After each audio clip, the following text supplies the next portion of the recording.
5 signs that you have already met your soulmate. First, you can't resist each other. Kapag nakita mo na ang soulmate mo, mafe-feel mo yung hindi mo kaya matulog na magkaaway kayo o kapag hindi mo maibibigay o naibigay yung gusto niya. Pangalawa ay you are comfortable to each other. Ito yung mafe-feel mo kapag nakita mo na ang soulmate mo. Hindi ka maiilang kahit na anong itsura mo pa ngayon, bukas, yung ganun.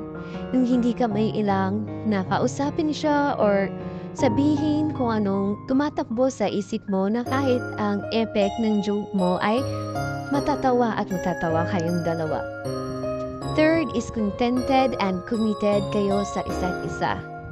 Ito yung mga requirements sa isang relasyon na kapag soulmate mo na ang makita mo ay kusa mo na itong gagawin. Yung makukontinto ka na siya lang kasama mo at kausap mo buong magdamag. Na siya lang ang nakikita mo na makakasama mo sa panghabang buhay. Kusa mong maihahanda ang iyong sarili emotionally and mentally para sa kanya, para sa mga mangyayari o mga problemang darating sa inyong dalawa. Fourth is understanding and being calm.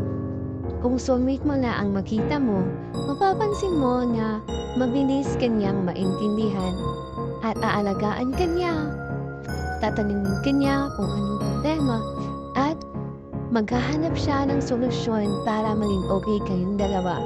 At para mapasaya kanya ulit, makita kanyang ngumingiti ulit.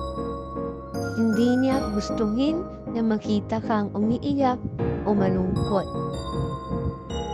Ang gagawin niya ay sasamahan ka sa kahit na anong problema kinapaharap mo. Panglima is trust.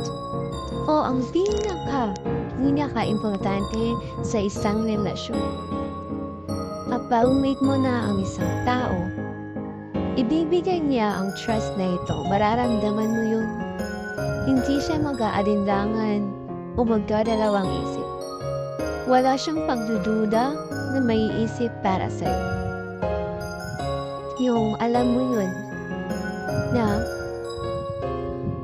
maniniwala siya kahit na ano pang sabihin mo. Kaya ikaw na nakahanap ng ganitong klaseng boyfriend o girlfriend, partner in life,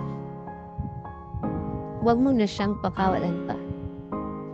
Dahil siya ang taong magpapasaya sa'yo kahit na gaano pa kalaki o karami ang problemang darating sa buhay niyo.